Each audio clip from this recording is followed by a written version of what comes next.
بسم اللہ الرحمن الرحیم۔ حضرت ابراہیم علیہ السلام۔ قرآن مجید میں نوح علیہ السلام کے بعد جس بڑے پیغمبر کا ذکر آیا ہے وہ ابراہیم علیہ السلام ہیں۔ ابراہیم علیہ السلام جس زمانے میں جس علاقے میں پیدا ہوئے تھے، آج زمینی کھدائیوں کے ذریعے وہ شہر دریافت ہو چکا ہے جو ابراہیم علیہ السلام کی جائے پیدائش تھا، جسے آج ہم عراق کے نام سے جانتے ہیں۔ کافی ترقی ہو گئی تھی۔ یہ بادشاہت کا دور تھا، نمرود بادشاہ۔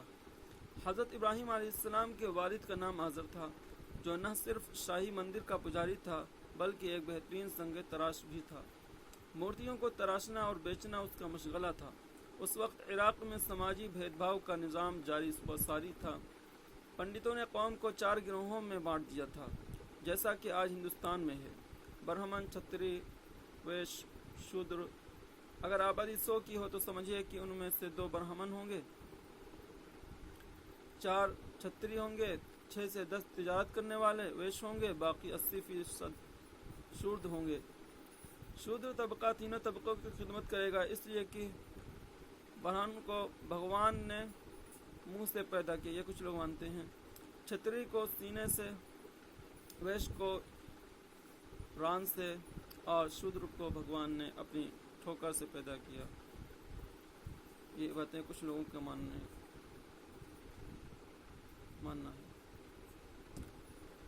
پجاری کے گھر بت شکن۔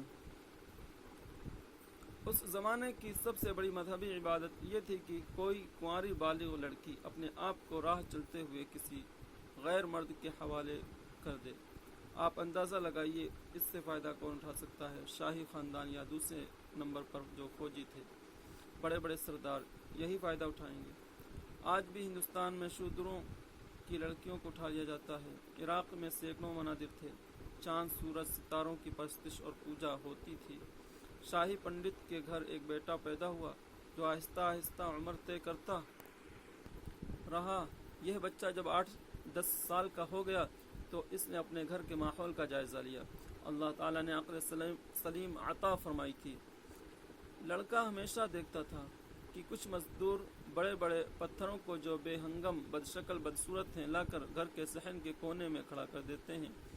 باپ دن بھر مندر میں رہتا ہے، فرصت کے لمحات میں ہتھوڑا اور چھلنی لے کر ان پتھروں پر پل پڑتا ہے۔ ہتھوڑی اور چھلنی چل رہی ہے، ٹکڑے گرتے جا رہے ہیں، اور جب کام ختم ہو جاتا ہے تو پتہ چلتا ہے کہ اس پتھر میں سے بڑی خوبصورت مورتی نکلی ہے۔ پھر بچے نے دیکھا کہ کچھ لوگ آ رہے ہیں، اس مورتی کا دام لگ رہا ہے، چھوٹی مورتی 5 روپے کی، بڑی والی 10 روپے کی۔ پوچھنے پر پتہ چلا کہ یہ بھگوان ہے، خدا ہے، یعنی خدا کی تجارت ہو رہی ہے، بھگوان بک رہے ہیں۔ خریدنے والے نے خدا کو خرید لیا، لیکن خدا اس کے ساتھ ہاتھ پکڑ کر چل نہیں سکتا۔ خریدنے والا 2-4 مزدوروں کو پکڑ کر لایا۔ بھگوان 2-4 آدمیوں کے کاندھوں پر سوار ہو کر اس آدمی کے گھر جائیں گے اور وہ گھر میں لے جا کر خاص کمرے میں نصب کر دے گا۔ جیسے ہی خریدار وہ بت لے کر اپنے مکان پر پہنچا، وہ بت خدا ہو گئے۔ اب سب لوگ ان کے آگے ہاتھ جوڑ کر کھڑے ہوئے ہیں۔ بچے کو تشویش ہو رہی ہے۔ بچے نے ایک بار اپنے باپ سے پوچھا، ما هذه التماثيل التي انتم لها عاكفون؟ یہ کیسی مورتیاں ہیں جس کے آگے آپ بڑے ادب و احترام سے اعتکاف میں، مراقبے میں آنکھیں بند کر کے بیٹھ جاتے ہیں؟ تو جواب ملا، وجدنا آباءنا لها عابدین، ہم نے اپنے باپ دادا کو ان کی عبادت کرتے پایا ہے۔ کچھ اور عمر بڑھی تو کسی روز مندر پہنچ گئے، دیکھا کوئی نہیں ہے تو بتوں سے کہنے لگے، یہ تمہارے سامنے مزیدار کھانے رکھے ہیں، تم کھاتے نہیں۔ بت خاموش ہیں۔ کہنے لگے، میں تم سے بات کر رہا ہوں، تم بات بھی نہیں کرتے، یعنی تم کسی کو نہ فائدہ پہنچاتے ہو نہ نقصان پہنچا سکتے ہو، نہ اپنی جگہ سے چل پھر سکتے ہو، نہ کھاتے پیتے ہو۔ ابراہیم علیہ السلام کا دل ان مورتیوں میں نہیں لگ رہا تھا۔ آہستہ آہستہ جوانی کی حدوں کو پہنچے، دیکھا قوم تاروں کو، چاند کو، سورج کو پوج رہی ہے۔ بندگی کے تمام مراسم، عبادت کے سارے طریقے مورتیوں کے لیے استعمال ہو رہے ہیں۔ غور و خوض شروع ہو گیا۔ ابراہیم علیہ السلام ایک بار رات میں صحن میں بیٹھے تھے کہ اچانک آسمان پر نظر پڑی، دیکھا آسمان تاروں سے بھرا ہوا ہے۔ فلما جن علیہ اللیل رأى کوکبا، کہنے لگے قال ھذا ربی، کیا یہ خدا ہے؟ چند گھنٹوں بعد تارے نظروں سے اوجھل ہو گئے۔ تارے اپنی جگہوں پر ہیں، لیکن دوسری روشنی اتنی تیز ہو گئی کہ تارے نظروں سے اوجھل ہو گئے۔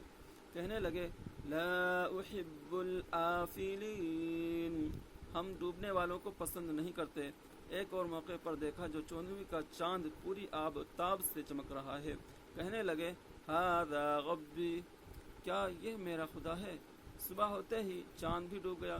کہنے لگے لئن لم يهدني ربي لأكونن من القوم الضالين، اگر میرے رب نے رہنمائی نہ کی ہوتی تو میں بھی گمراہ لوگوں میں شامل ہو گیا ہوتا۔ پھر ایک دن بیٹھے ہیں، سورج نکلتا ہوا نظر آ رہا ہے۔ خیال آیا لوگ اس کی بھی پوجا کرتے ہیں۔ فجر کی نماز کے فوری بعد ہم پر سجدہ حرام ہے کہ کافر سورج کو سجدہ کرتے ہیں۔ ان چیزوں پر غور کر رہے ہیں۔ یہ وہ چیزیں ہیں جو دن رات آپ کے اور میری نظروں کے سامنے آتی رہتی ہیں۔ تاروں کو دیکھتے ہیں، سورج کو دیکھتے ہیں، چاند کو دیکھتے ہیں، کبھی غور کیا ہے؟ لیکن ابراہیم علیہ السلام غور فرما رہے ہیں۔ کہتے ہیں فلما رأى الشمس بازغة قال هذا ربي هذا أكبر، ابراہیم علیہ السلام کے زمانے میں سولار سسٹم اور سولار انرجی کا پتہ نہیں چلا تھا جو آج ہم کو چلا ہے۔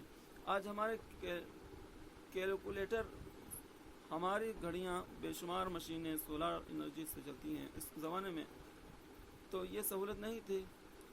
خیال آیا کہ یہ تو سب سے بڑا ہے، یہ جب تک نہیں نکلتا ساری کائنات سوئی رہتی ہے۔ درند چرند پرند کیڑے مکوڑے، جنگل کے جانور، انسان، سب جیسے ہی پھٹنی شروع ہوئی کائنات میں ہنگامہ ہلچل مچ گئی۔ ہر کوئی اپنے گھونسلوں سے، بلوں سے اور اپنے گھروں سے نکل کر روٹی روزی کی تلاش میں دن بھر گھومتا پھرتا ہے۔ قال هذا ربی هذا اکبر، یہ میرا رب ہے، یہ سب سے بڑا ہے۔ فلما فلت، یہ بھی ڈوب گیا۔ اب بات سمجھ میں آ گئی۔ نہیں، یہ جتنی چیزیں میں دیکھ رہا ہوں ان چیزوں کا اپنے اوپر کوئی کنٹرول نہیں ہے، کوئی اور ہی اسے کنٹرول کر رہا ہے۔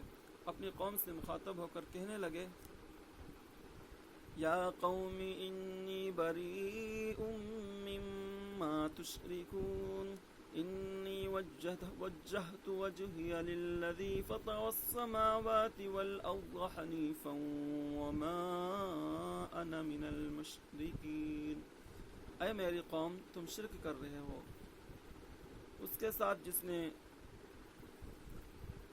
ان کو بنایا ہے۔ تم بنی ہوئی چیزوں کو، مخلوق کو خدا کہہ رہے ہو، میں ان کے بنانے والے کو رب کہتا ہوں۔ میں تمہارے شرک سے بیزار ہوں، بری ذمہ ہوں۔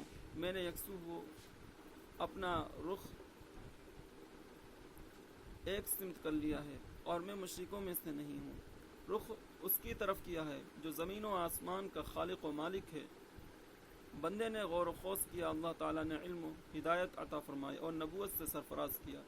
ابتدائی دور میں باپ سے بھی گفتگو ہی ہوگی کہ یہ کیسا خدا ہے جس کو ابھی آپ ہتھوڑے سے مار رہے تھے، خدا کے جسم کے کتنے ٹکڑے نکال کر پھینک دیے، اور جو بچ گیا وہ خدا ہے۔ جس خدا کا اوپری حصہ کچرا بڑا تو اندرونی حصہ خدا کیسے بن گیا؟ ایک سے بات چل رہی ہے۔ ایک دن بت خانے میں گھس گئے، دیکھا بتوں کے سامنے کھانا پینا پیسے رکھے ہیں۔ اتمام حجت کے لیے کہنے لگے الا تأکلون الا تنطقون، تم کھاتے نہیں، تم بولتے نہیں۔ ہر سائز کے بت ہیں، چھوٹے بڑے، بلکہ ایک بہت بڑا بت بھی ہے۔ پتہ چلا کہ نہ بت بات کرتے ہیں، نہ سامنے رکھا کھانا کھاتے ہیں، بلکہ ان کو کپڑے بدلانے کے لیے بھی پردہ لگا کر کپڑے بدلانے پڑتے ہیں۔ دل میں ارادہ کر لیا کہ میں تو ان کی خبر لے کر رہوں گا۔ قومی تہوار آیا، قوم تہوار منانے کے لیے شہر سے باہر بہت بڑے میدان میں جمع ہوئی۔ گھر والوں نے ابراہیم علیہ السلام سے بھی کہا کہ چلیے۔ کہنے لگے قال انی سقیم، میری طبیعت ٹھیک نہیں ہے۔ مشہور ہوگا کہ نعوذ باللہ ابراہیم علیہ السلام نے جھوٹ کہا۔ یاد رکھیے کسی پیغمبر، نبی، رسول نے کبھی جھوٹ نہیں کہا۔ ایک بھی جھوٹ کہہ لیں تو ساری نبوت مشکوک ہو جائے گی۔ سب کے جانے کے بعد ابراہیم علیہ السلام شاہی مندر پہنچے۔ انہوں نے بتوں میں سے کسی کی ناک، کسی کا کان، کسی کا ہاتھ، کسی کا پیر توڑ دیا اور ہتھوڑے کو لے جا کر بڑے بت کے گلے میں لٹکا دیا اور واپس گھر آ گئے۔ تہوار منا کر قوم واپس آئی۔ پنڈت جی سیدھا شاہی مندر پہنچے، دیکھا کہ سارے بت توڑ پھوڑ کا شکار ہیں۔ کس نے کیا؟ اب بول بھی نہیں سکتے۔ شاہی پنڈت کا بیٹا ہے۔ لوگ کہنے لگے وہ کوئی نوجوان ہے جس کا نام ابراہیم علیہ السلام ہے، اسی نے کیا ہوگا، وہی ایسی باتیں کرتا تھا، فوراً اسے بلایا جائے، پوری قوم کے سامنے اسے حاضر کرو۔